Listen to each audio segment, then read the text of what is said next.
Hello అందరికీ welcome to lucky cooking and vlogs. This is తీరు. ఈరోజు వీడియోలో దోసకాయ పచ్చడి. మనందరికీ నచ్చిన ఈ దోసకాయ పచ్చడిని నేను ఎలా ప్రిపేర్ చేస్తున్నానో చూసేయండి. వేడి వేడి అన్నంలో దోసకాయ పచ్చడి నెయ్యి వేసుకుని తింటే చాలా బాగుంటుంది. అలాంటి పచ్చడిని నేను ఎలా ప్రిపేర్ చేస్తున్నానో చూసేయండి. మీరు తినే కారాన్ని బట్టి పచ్చిమిర్చిని తీసుకోండి. 20 పచ్చిమిరపకాయలు తీసుకున్నాను. 3 టమోటాలు, ఒక దోసకాయ తీసుకున్నాను. పచ్చిమిర్చిని ఇలా ముక్కలుగా కట్ చేసుకోవాలి. టమోటాలు కూడా ముక్కలుగా కట్ చేసుకుని దోసకాయని పీల్ చేసుకుని చిన్న చిన్న ముక్కలుగా కట్ చేసుకోవాలి. దోసకాయని సగమే యూజ్ చేస్తాం. ఈ పచ్చళ్ళలోకి 1 స్పూన్ జీలకర్ర, తగినంత చింతపండు. టమోటాలు 3 తీసుకున్నా కాబట్టి చింతపండు అంతా వేయను, కొంచెమే వేస్తాను. 5-6 చిన్నులపాయలు, కల్లుప్పు.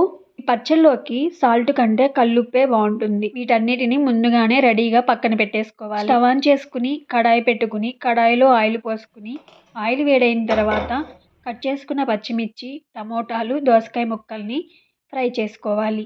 ఇందులోనే కొంచెం చింతపండు యాడ్ చేసుకుని మధ్య మధ్యలో తిప్పుకుంటూ ఈ ముక్కలన్నిటిని మగ్గించుకోవాలి. ఒకసారి తిప్పుకుని ప్లేట్ పెట్టుకుని మగ్గించుకోండి.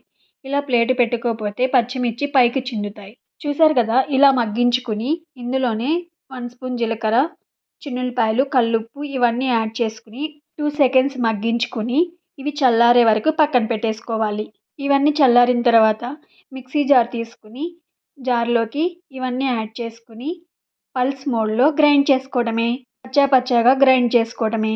రోటి పచ్చడిలాగా టేస్ట్ రావాలంటే మిక్సీ జార్ని పల్స్ మోడ్లో గ్రైండ్ చేసుకోవాలి.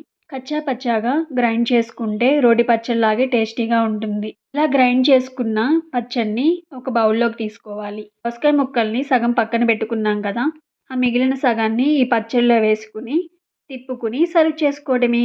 వేడి వేడి అన్నంలో కొంచెం నెయ్యి వేసుకుని ఈ పచ్చడి వేసుకుని కొంచెం పప్పు వేసుకుని తింటే ఎంత టేస్టీగా ఉంటుందో అంటేనే తెలుస్తుంది ఆ టేస్ట్.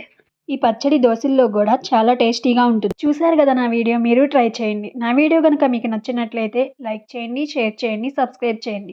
పక్కనే ఉన్న బెల్ ఐకాన్ని క్లిక్ చేసి ఆల్ అనే ఆప్షన్ని క్లిక్ చేయండి. Thank you for watching. Thank you for your time.